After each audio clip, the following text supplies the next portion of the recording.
Welcome to Storytime with Cozy Malka, a place where we come together to share works that help us think and can spark great conversation. As we gather around, let's put on our listening ears to hear amazing tales of truth, courage, friendship, and family. Today we're reading Charlotte's Web by E.B. White, pictures by Garth Williams. So without further ado, let's find a cozy spot, grab a friend, and enjoy a great story. Chapter 8, A Talk at Home. On Sunday morning, Mr. and Mrs. Arabelle and Fern were sitting at breakfast in the kitchen. Avery had finished and was upstairs looking for his slingshot. "Did you know that Uncle Homer's goslings had hatched?" asked Fern. "How many?" asked Mr. Arabelle. "7," replied Fern. "There were 8 eggs, but one didn't hatch, and the goose told Templeton she didn't want any more, so he took it away." "The goose did what?" asked Mrs. Arabelle, gazing at her daughter with a queer worried look. "Told Templeton she wouldn't want the egg any more," repeated Fern. "Who is Templeton?" asked Mrs. Arabelle. "He's the rat," replied Fern. "None of us like him much." "Who's us?" asked Mr. Arabelle. "Oh, everybody in the barn cellar. Wilbur and the sheep and the lambs and the goose and the gander and the goslings and Charlotte and me." "Charlotte?" said Mrs. Arabelle. "Who's Charlotte?" "She's Wilbur's best friend. She's terribly clever." "What does she look like?" asked Mrs. Arabelle.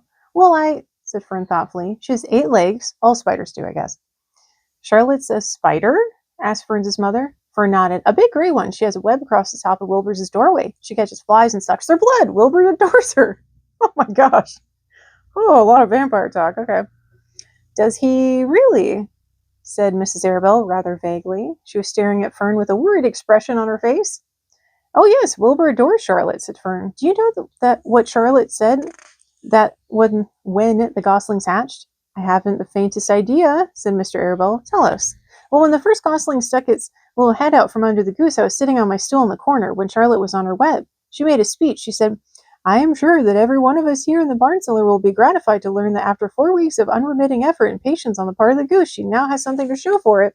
Don't you think that was a pleasant thing for her to say?" "Yes, I do," said Mrs. Arabelle. "And now, Fern, it's time to get ready for Sunday school. And tell Avery to get ready. And this afternoon you can tell me more about what goes on in Uncle Homer's barn. Aren't you spending quite a lot of time there? You go there almost every afternoon, don't you?" "I like it there," replied Fern. She wiped her mouth and ran upstairs. After she had left the room, Mrs. Arabelle spoke in a low voice to her husband.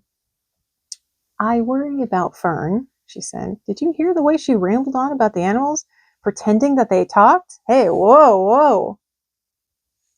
"Animals talk, okay." Mr. Arabelle chuckled. "Maybe they do talk," he said. "I've sometimes wondered. At any rate, don't worry about Fern. She's just got a lively imagination. Kids think they hear all sorts of things."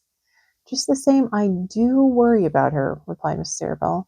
"I think I shall ask Dr. Dorrian about her the next time I see him. He loves Fern almost as much as we do, and I want him to know how queerly she is acting about that pig and everything. I don't think it's normal. You know perfectly well animals don't talk." Mr. Arabelle grinned. "Maybe our ears aren't as sharp as Fern's," he said.